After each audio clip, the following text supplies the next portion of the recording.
I've always been stunned that Donald Trump is the first president the media's called a narcissist. Without opining on whether or not our 45th head of state is obsessed with himself, I can say with absolute certainty that our 44th president definitely was. Barack Obama loves him some Barack Obama.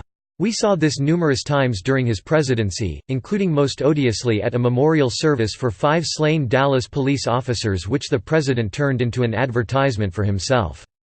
The former president is back on the campaign trail, and he's not missing any opportunities to talk about his favorite subject. Take a speech in Cleveland, where the president mentioned himself repeatedly. He also had an odd habit of stuttering, something the American Mirror noticed when they put together a video of the president's remarks. Obama was in Ohio in support of Richard Cordray, the Democrats' candidate for governor there, as well as lieutenant governor candidate Betty Sutton. Let me just say these are friends of mine," Obama told the audience of Cordray and Sutton. "I admit I am biased." Well, okay, fair enough. Everyone is entitled to mention themselves once or twice during a speech, particularly if they've been president.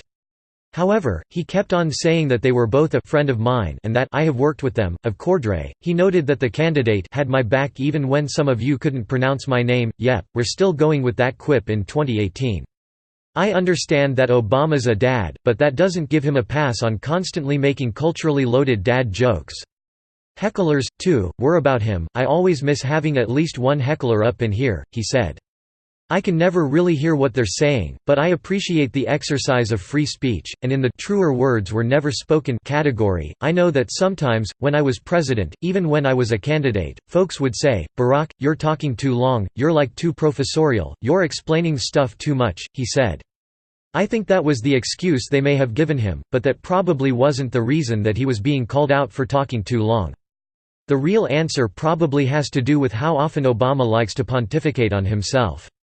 As the American Mirror pointed out about the stuttering Cleveland address, Obama talked about himself 79 times during the roughly 40-minute speech, saying I 66 times, me 5 times, my 5 times, and mine 3 times. That sounds about right. During his big speech at the University of Illinois, he mentioned himself over 100 times during the 64-minute address. At least that time, he was accepting an award dedicated to him. This time he was actually campaigning for other candidates. When you're doing that, it helps if the focus is on them. It also helps if you don't stammer through it.